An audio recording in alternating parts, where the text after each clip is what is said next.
Très bien. Donc, on va commencer l'émission. On va voir si ça évolue positivement. Monsieur Choguel Maïga qui a été le premier à venir sur ce plateau. Donc, on va parler de ce rapport des Nations Unies, rapport qui accuse la France d'avoir été l'auteur d'une bavure à Bounti. On retourne au 3 janvier 2021.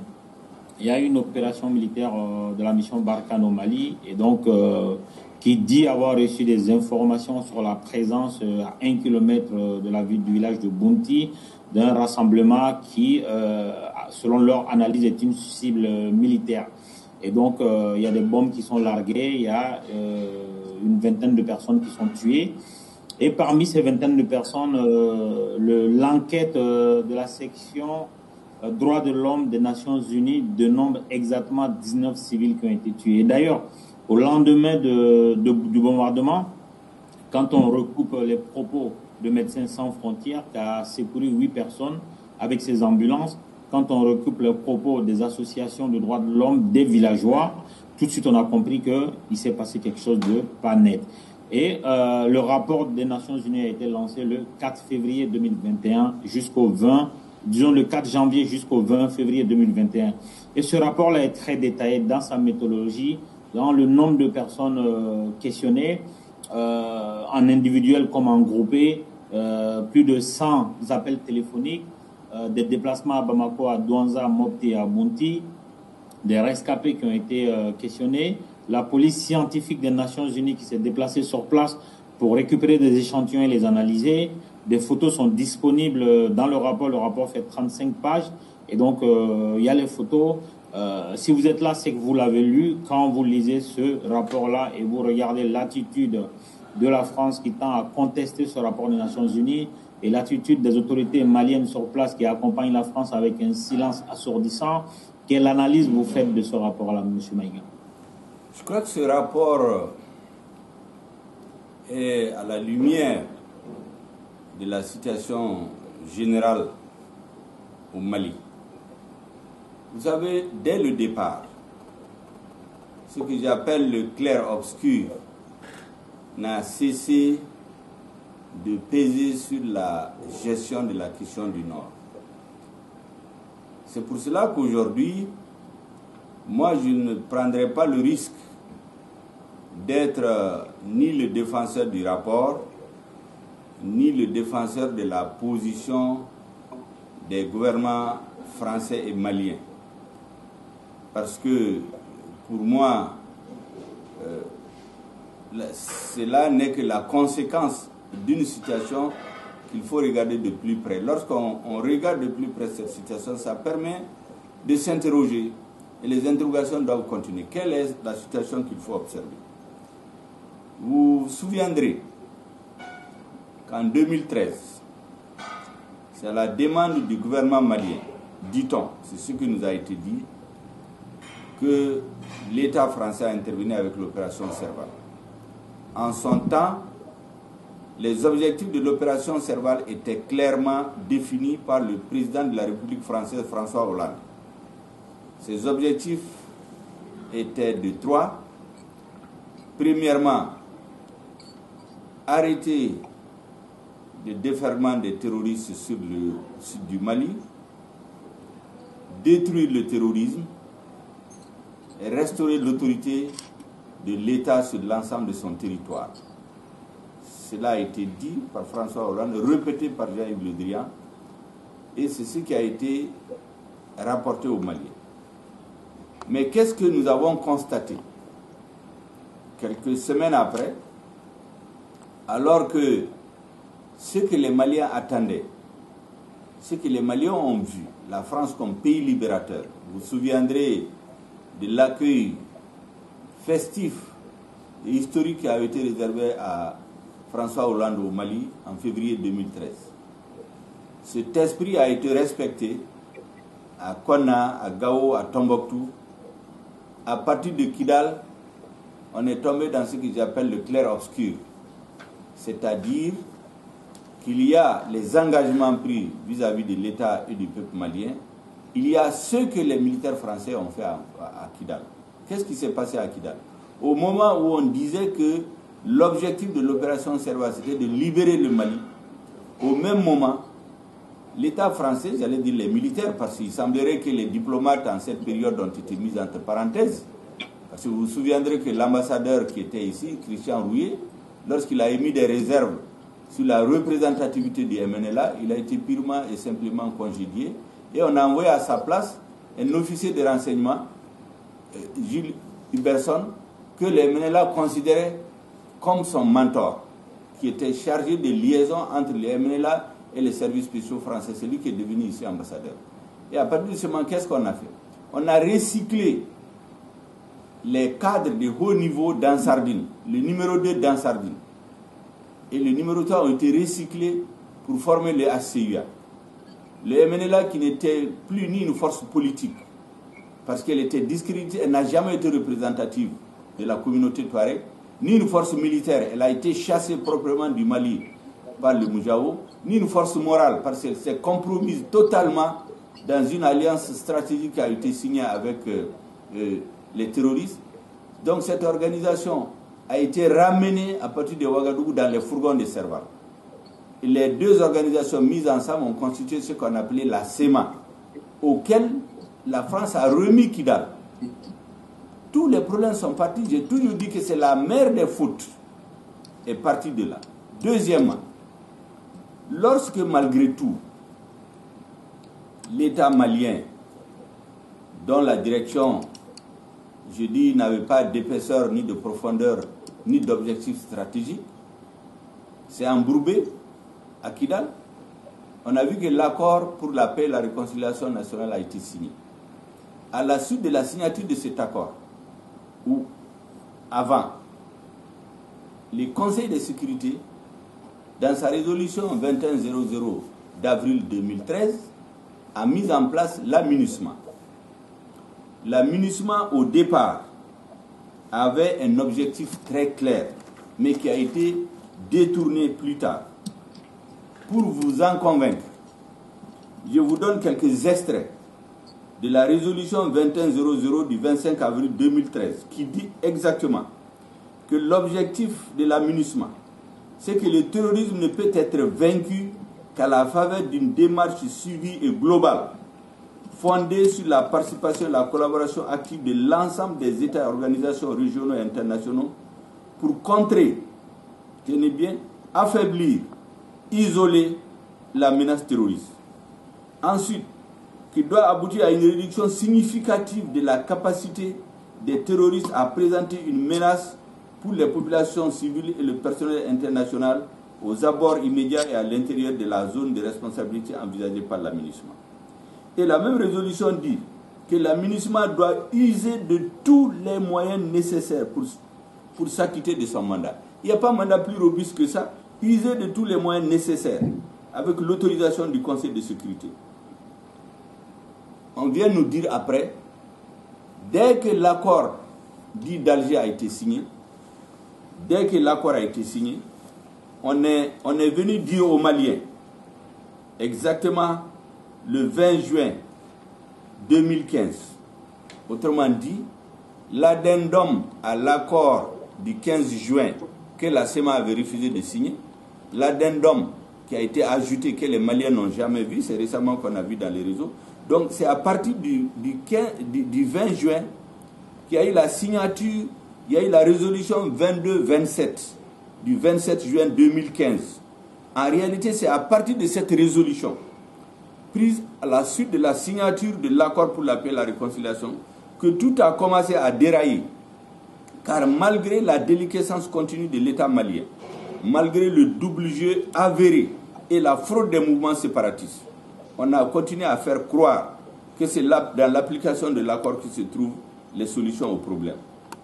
Et vous vous souviendrez, en tout cas moi je me souviens exactement, que le 30 juin, le représentant spécial de l'ONU à Bamako est allé dire aux députés maliens que la MINUSMA n'a pas un mandat lui permettant de lutter contre les groupes terroristes et djihadistes, et que c'est un outil politique et non un outil de guerre. C'est tout à fait fallacieux. Il a dit ici. Donc vous voyez le glissement de ce qui a été promis aux Maliens, de ce qui a été demandé par les Maliens, de ce qui a été annoncé par les autorités françaises et ce qui s'est passé après. Et à partir de ce moment, l'ONU ne s'engage pas dans la voie d'engagement concret pour combattre les rebelles. Et on est parti petit à petit, jusqu'à aboutir à une situation inexplicable où vous avez les groupes d'experts que l'ONU a mis en place, qui a dénoncé, a pointé en disant que des membres des groupes signataires et des factions dissidentes étaient impliqués dans les attaques dirigées contre les forces armées maliennes et de sécurité maliennes, et ils sont dans la criminalité organisée. Tout ça, ça s'est passé en 2015-2016. Pendant ce moment, la force française était là, ils le savaient, et vous vous souviendrez, en tout cas moi je me souviens, que le 17 novembre 2015, le commandant en chef de Barkhane a donné un point de presse ici à Bamako, où il a dit clairement qu'ils ont les preuves que des mouvements signataires de l'accord sont la nuit avec les terroristes, donc ils ont un pied avec les terroristes. Le jour, ils sont dans l'accord et qu'ils ont des preuves.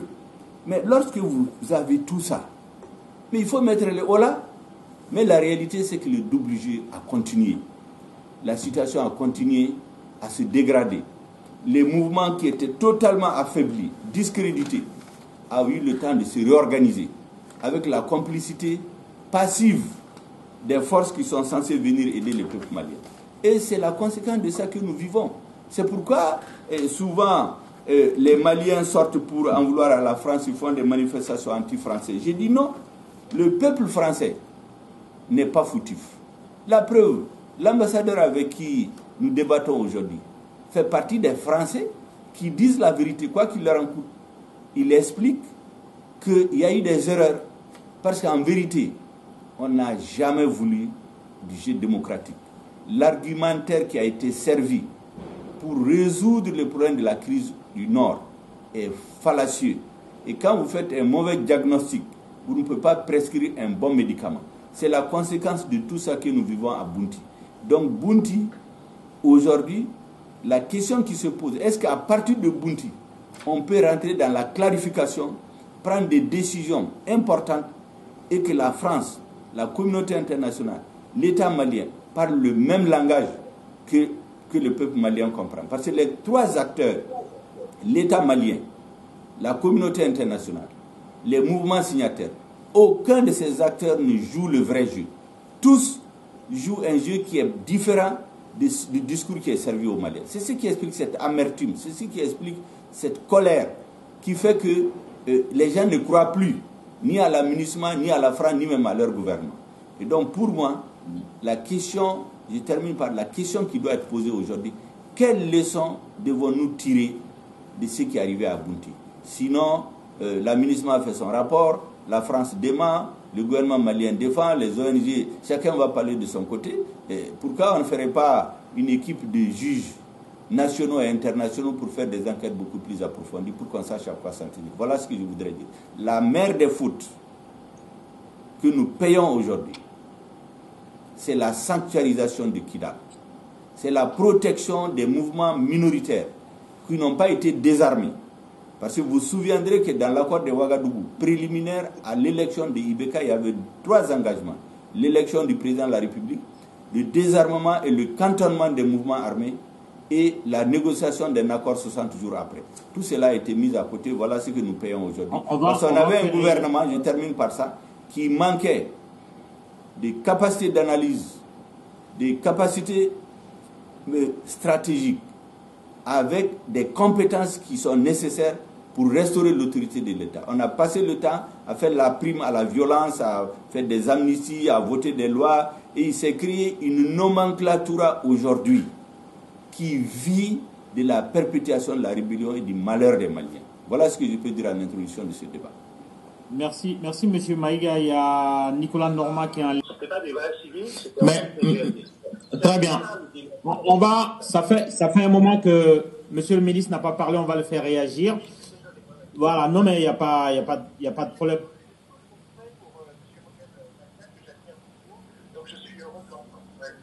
Non, M. Maïga, vous l'avez entendu. Hein. Bon.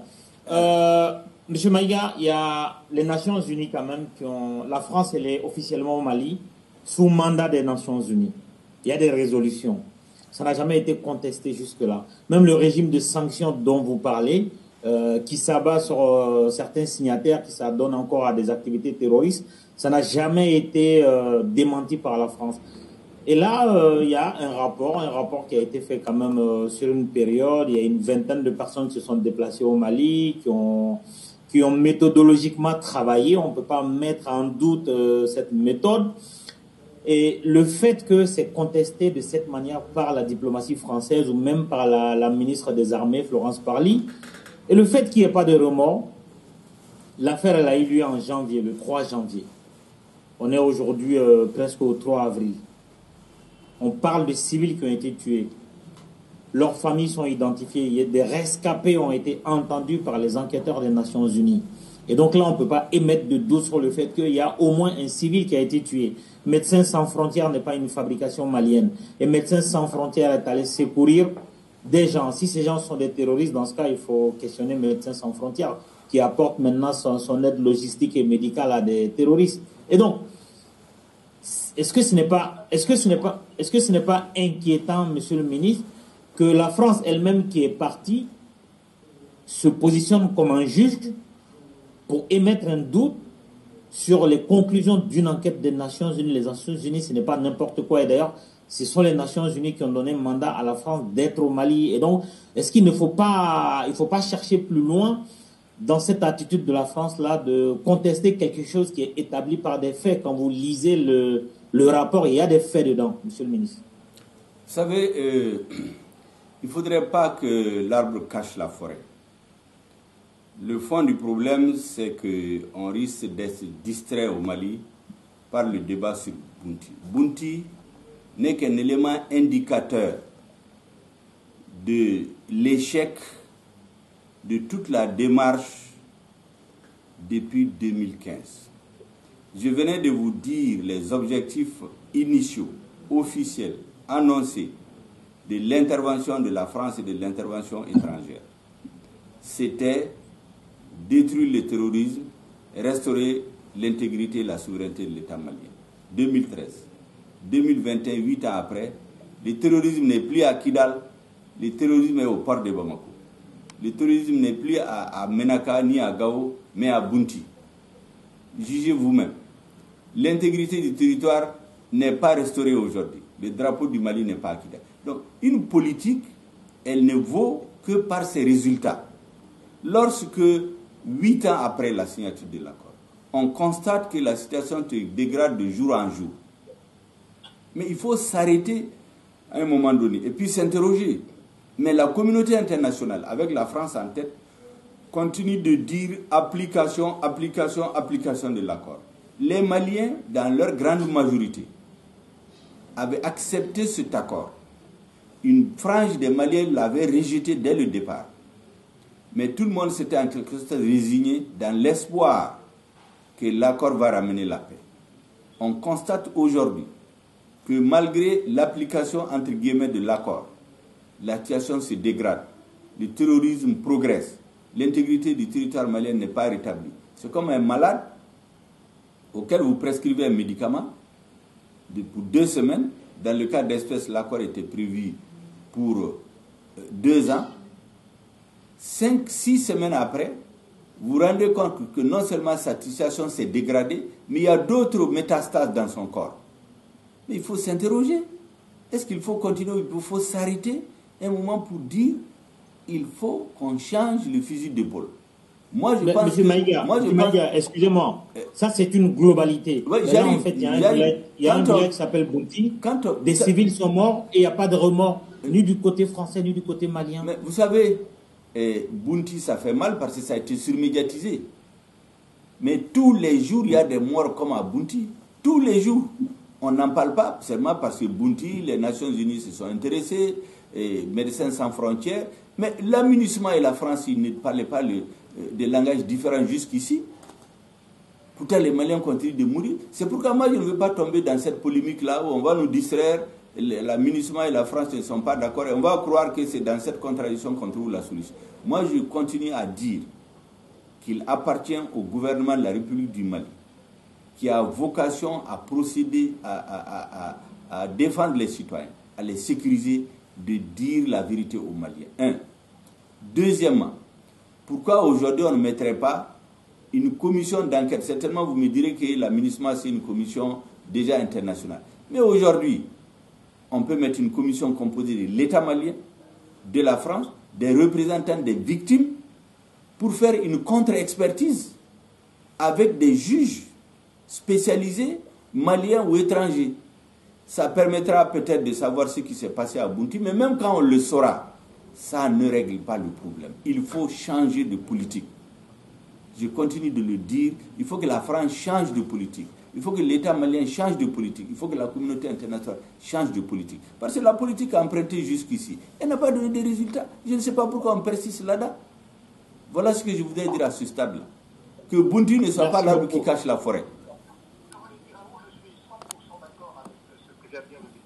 Choguel Maïga, vraiment c'est parfait. Et voilà, il y a quand même des gens en France, dont je fais partie, qui partagent 100% les analyses du ministre Choguel Maïga. Il y a eu cet accord d'Alger, vous savez que je suis en train d'ailleurs d'écrire plusieurs articles là-dessus, après une étude assez approfondie des problèmes rencontrés dans sa mise en œuvre et des conséquences de l'accord d'Alger. J'ai interrogé beaucoup de spécialistes qui sont sur place, je ne peux pas nommer parce que souvent ils m'ont donné des informations à titre confidentiel, mais ça rejoint en définitive tout ce que dit le ministre Choguel Maïga. Il y a beaucoup de problèmes qui découlent de l'accord d'Alger, il y a beaucoup de politiques qui n'ont pas été appliquées correctement, il y a eu des déviations complètes par rapport aussi même à l'esprit de l'accord, il y a eu vraiment une mise en œuvre qui a été assez catastrophique avec les résultats que le ministre a décrits. Non-intégrité territoriale, caporalisation de population dans le nord par des groupes armés. On ne parle pas là des djihadistes, on parle des groupes de la FEMA, des ex-séparatistes, qui malheureusement continuent d'agiter ce spectre du séparatisme, qui font des défilés militaires, qui font des actes réglementaires quasi souverains, qui enlèvent les drapeaux maliens pour mettre leur drapeau, leur fanion séparatiste à eux. Il y a énormément de provocations qui sont faites. On n'est pas du tout dans l'esprit voulu au départ par l'accord de paix et de réconciliation. Et donc, il n'y a pas de désarmement, surtout. Il n'y a absolument pas de désarmement. Il y a même un réarmement. Donc, toutes ces questions doivent être revues et corrigées, si possible.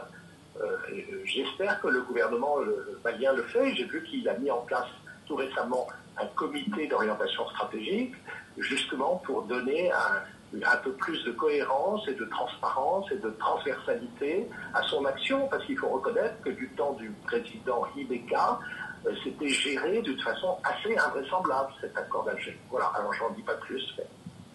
Merci, merci M. Normand. Et je reviens vers Bouka. Oui. Après Bouka, je vais intervenir, j'ai une autre obligation. Je vais dire 2 à 3 mots, Bouka, vous permettez? Oui, allez-y. Je voudrais dire ceci. Je pense sincèrement qu'il est temps que l'État malien, son partenaire stratégique qui est la France, la communauté internationale, prennent leur courage à 2 mains et s'arrêtent pour dire 2 à 3 choses. D'abord, il faut qu'ils disent clairement au mouvement signataire d'abandonner définitivement l'idée séparatiste. Parce qu'en vérité, tous ces mouvements signataires qui parlent au nom des populations, personne ne les a mandatés. Ce n'est pas les armes qu'ils se sont imposées. Dans une démocratie, ce n'est pas acceptable. Il faut qu'ils abandonnent le projet séparatiste. 1. Il faut que l'armée française, l'État français, la communauté internationale soient très clairs et fermes avec les mouvements signataires. Celui qui est pris en faute, en train de se réarmer, en train de faire du commerce de drogue, doit être sanctionné. On ne peut pas accepter la situation actuelle où des personnes sont indiquées par les Nations Unies, siègent dans les institutions, ils sont reçus à Washington, ils sont reçus aux Nations Unies, ils sont reçus dans les ambassades, dans les chancelleries. Mais c'est une prime à la violence et à la théorie du séparatisme. Maintenant, il faut faire des pressions sur le gouvernement malien. Tout ce qui est reproché objectivement à l'État malien par rapport à la gestion du Nord, il faut qu'il y ait des changements visibles, concrets, quantifiables, qu'on peut montrer aux Maliens. Troisièmement, il faut que les Maliens exigent de leur gouvernement la transparence, la bonne gestion, qui ne continuent pas de signer des papiers ou prendre des engagements qui compromettent chaque jour l'unité nationale et qui font le jeu des mouvements terroristes. Parce qu'en vérité, l'action de certains mouvements signataires, objectivement, ils servent de paravent aux mouvements terroristes. Parce que sous le couvert de l'accord, si vous regardez aujourd'hui, les mouvements signataires, les mouvements terroristes ont plus d'emprise sur l'État malien pratiquement qu'en 2013. Mais il faut que l'État malien s'arrête pour dire la vérité à sa population. Si ces conditions sont réunies, ça donne des chances d'éviter des Bounty, des Ogosago, des Ndeliman, ainsi de suite. Vraiment, c'est ce que j'avais à dire. Dans mes différents développements, vous savez, à un moment, on m'a traité d'anti-français. J'ai dit que je ne suis pas un anti-français, je suis un Malien. Et quand on est des amis, on se dit la vérité. Aujourd'hui, il faut que la France clairement dise sa position, dise au mouvement armé, arrêtez. Que la communauté internationale dise arrêtez, qu'ils ne continuent pas de voyager comme ils veulent, être reçus partout. Faire des réunions de diversion, tantôt à Kidal, tantôt à Kaï. On se rend compte que rien n'est résolu. Et il y a, comme j'ai dit, il y a toute une caste qui s'est créée au Mali. Des mouvements armés, des fonctionnaires de tout genre qui vivent du malheur des Maliens. Il faut arrêter ça. Et c'est le gouvernement malien qui doit le faire au nom du peuple malien. C'est ce que je voulais dire. Et vraiment demander, avec toute votre, demander votre permission, parce que j'ai d'autres engagements très forts ce soir. Je pourrais rester 10-15 minutes encore. Après, vous allez m'autoriser à me retirer.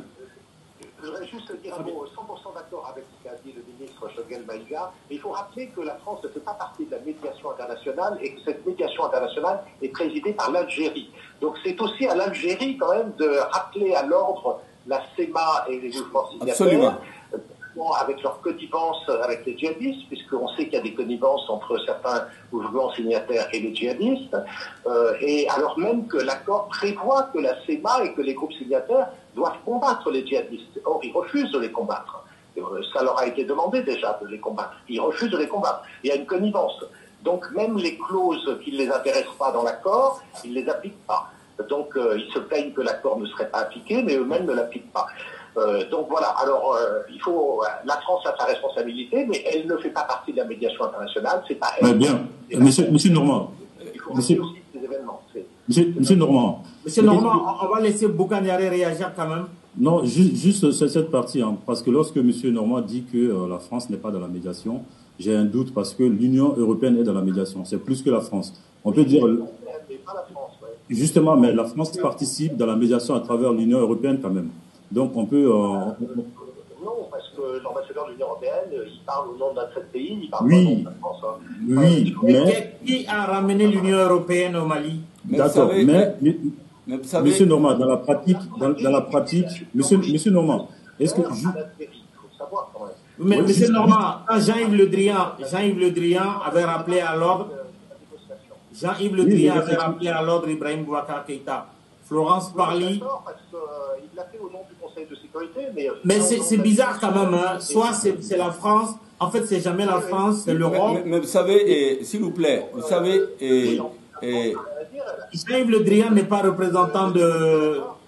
Jean-Yves Le Drian n'est pas représentant du Conseil de sécurité, monsieur Normand. Au nom de quoi? Non, il parle au nom de la France, mais en tant que membre permanent du Conseil de sécurité, mais il n'est pas membre de la médiation. La France n'est pas membre de la médiation. La France n'a pas participé à la négociation de cet accord, à son écriture. Voilà, et donc la France n'est pas partie prenante dans cette affaire. Voilà. Cela étant, lors de la signature, il y avait les ministres français qui étaient présents. Hein. Est-ce qu'on peut laisser... Lydia, vous permettez une minute là avant de me retirer pour confirmer ce que l'ambassadeur Normand dit en novembre 2018 et en mars 2019.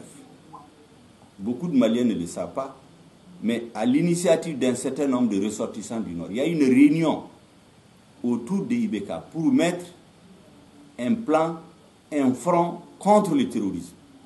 Est-ce que vous savez qu'à ces rencontres, c'est des mouvements signataires, je ne veux pas donner les noms sont connus, c'est des acteurs de premier plan, des mouvements signataires de la CEMA et certains de la plateforme qui ont dit qu'ils ne vont jamais s'engager ouvertement à signer un papier où ils vont dire qu'ils vont lutter contre le terrorisme.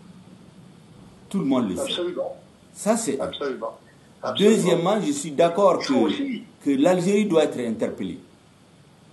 Il ne faut pas... L'Algérie préside aussi le comité de suivi de l'accord. S'il vous plaît, l'Algérie doit être interpellée. Mais nous savons très bien que c'est quand même la France qui a recyclé des gens dans Sardine pour faire la CEMA. L'Algérie supervise, disons, l'accord. Donc je suis d'accord que l'Algérie doit être interpellée. Mais il faut que tout le monde joue franc jeu. Mais la France n'a pas supervisé l'accord. La France n'a d'ailleurs aucun des relations. Vous savez, mais c'est normal, vous savez, excusez-moi. Vous savez, en réalité, la communauté internationale, vous savez, tout ce qui concerne le Mali, même au Conseil de sécurité, c'est les diplomates français qui l'écrivent. C'est les diplomates français qui écrivent.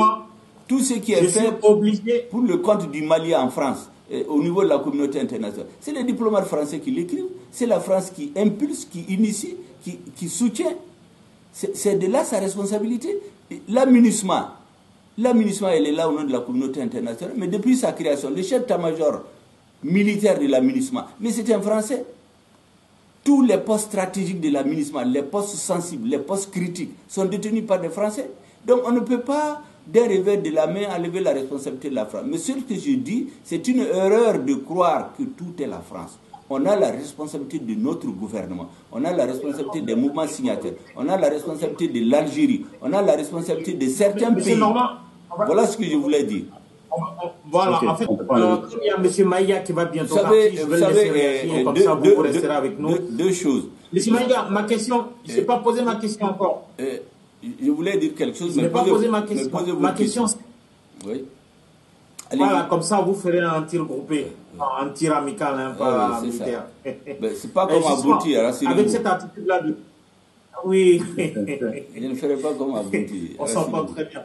Et justement, avec cette bavure-là, et la volonté manifeste de la France de ne pas reconnaître, donc il reste sur sa position, et le silence assourdissant de Bamako, est-ce que finalement, la mission Barkhane, comme la hiérarchie militaire ou les autorités de la transition, est-ce qu'elles sont crédibles pour défendre les populations, M. Maïga? Le gouvernement actuel, vous le savez, vous êtes malien, je le suis, n'a aucune crédibilité.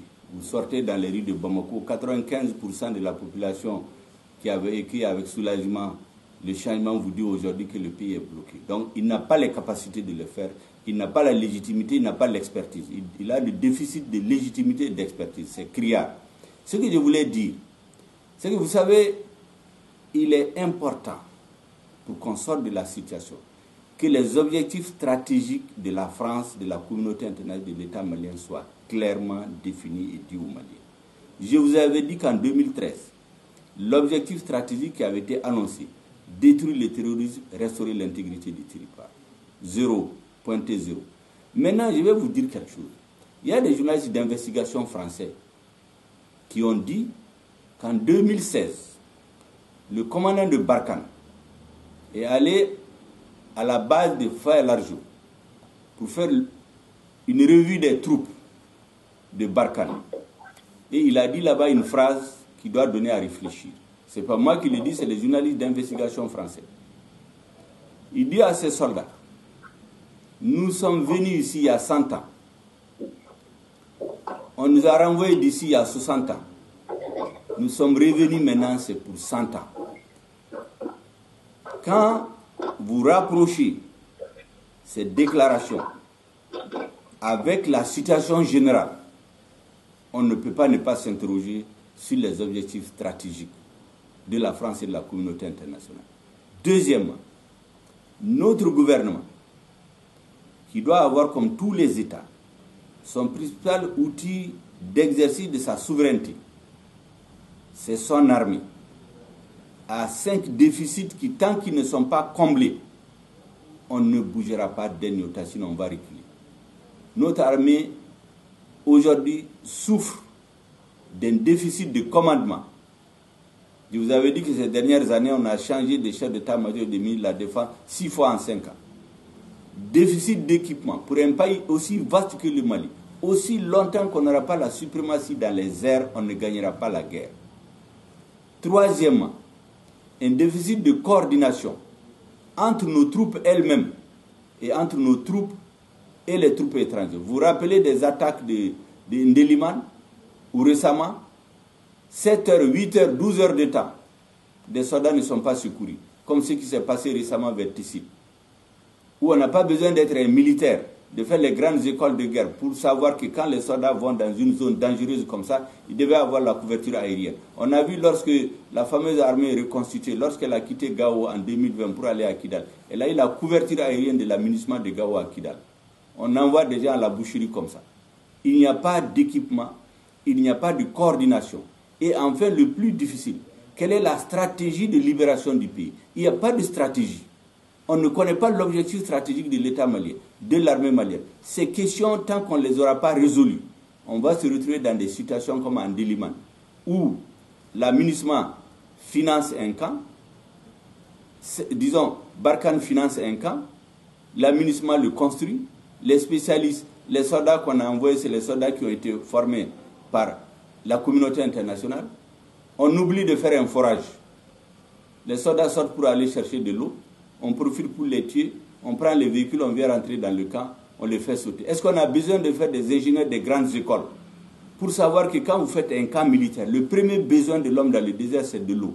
Comment on peut faire un camp financé par l'aménagement, construit par Barkhane? On envoie des soldats qui ont été formés par l'EUTM et on oublie de faire un forage. Mais celui qui réfléchit n'a pas besoin d'être très intelligent pour savoir que ces pays, dans aucun de ces pays, on ne l'aurait fait. Moi, je pense honnêtement qu'il appartient aux dirigeants maliens d'être sérieux, de savoir pourquoi ils sont à la tête de leur pays. Les amis, comme on dit, il n'y a pas de bon vent pour celui qui ne sait pas où est-ce qu'il va. Les Maliens doivent d'abord s'en prendre à leur gouvernement. C'est ce gouvernement qui doit dire la vérité à ses partenaires. Chaque État a ses objectifs stratégiques. Il n'y a pas d'État ami. Ceux qui viennent, les amis du Mali, on sait ce que ça nous a amené. Chaque État devant ses intérêts. Qu'est-ce qui se cache derrière ces double jeux? Qu'est-ce qui se cache derrière cette progression du terrorisme, où vous avez beaucoup d'acteurs qu'on ne peut même plus contrôler? Il faut revenir sur terre, que les Maliens se disent qu'est-ce que nous voulons pour notre État. Qu'on ait un gouvernement compétent, un gouvernement visionnaire qui est au service de sa population et qui tiendra le langage de la vérité vis-à-vis de ses partenaires. En ce moment, et ses partenaires, y compris les mouvements signataires. En ce moment, on peut espérer commencer à voir le bout du tunnel.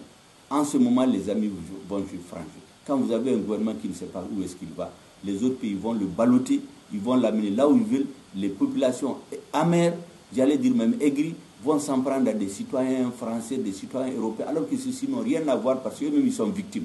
Tous ces Français qui sont enlevés et tués, tous ces soldats qui meurent, peut-être que leurs parents ne savaient même pas ce qui se cachait derrière la stratégie de l'État français lorsqu'on les envoie ici en 2013. C'est pourquoi il faut que ce débat aussi soit levé en France. Il faut que la classe politique malienne et la classe politique, la société française demandent des comptes aux différents gouvernements. En ce moment, peut-être, ils vont dire la vérité ou bien laisser la voie tortueuse là, ou du double jeu, ou ce que j'appelle le clair-obscur. Merci bien. Si vous permettez, je vais me retirer. J'ai un engagement important. Je dois aller à l'aéroport. Merci infiniment d'avoir accepté de venir débattre ce soir. Oui, vous pouvez partir. Hein. De toute façon, vous n'avez pas le choix que de revenir une autre fois quand on aura besoin de vous. Surtout avec l'autorité morale qui est là, avec son bâton de commandement. Donc je serai à votre disposition. Et tout le plaisir a été de discuter avec l'ambassadeur Norman, que je lis avec beaucoup d'intérêt. Quelles que soient les contradictions légères qu'il y a dans nos analyses, je dois dire qu'aujourd'hui, c'est une des références, me semble-t-il, dont la voix compte pour rétablir la confiance entre le peuple malien et le peuple français. Parce qu'il dit des choses qui sont vraies. On ne peut pas attendre de lui qui parle comme un Malien, mais au total, je pense que globalement, ces analyses sont les plus objectives. En tout cas, de ceux qui ne sont pas Monsieur Normand, rien ne vous empêche d'être malien, hein, Monsieur Normand. Je sais pas. C'est des approches scientifiques. Il n'est pas dans la démagogie en général. Chez M. Chokri Maïga, je le disais, qu'il dit des vérités et il est un des seuls quand même dans la classe politique à faire une analyse sérieuse de l'accord d'Alger, de dénoncer un certain nombre de déviances, de problèmes sérieux qui touchent la société malienne et le devenir du pays. C'est important, c'est-à-dire qu'il ne fait pas que de la politique politicienne comme certains hommes politiques. Il traite des problèmes de fond, il soulève de vrais problèmes et avec de vraies analyses. Voilà, et donc j'admire ça, c'est chez M. Choguel Maïga. Mais moi, je ne vais pas commenter, en revanche, ces prises de position sur la transition, savoir si sont légitimes ou pas. Ça, c'est un peu de la politique malienne, et c'est pas à moi de les commenter. Mais sur des faits comme les conséquences de l'accord d'Alger ou le contenu de l'accord d'Alger, j'admire son analyse parce qu'il est un des seuls à le faire. Voilà. Merci beaucoup. Beaucoup ne le font pas parce que beaucoup pensent que dès que vous critiquez la France, vous n'avez plus d'avenir politique. Je leur ai dit, mais la France est composée d'hommes intelligents qui comprennent bien que c'est la bonne voie, la voie de la vérité qui est l'avenir.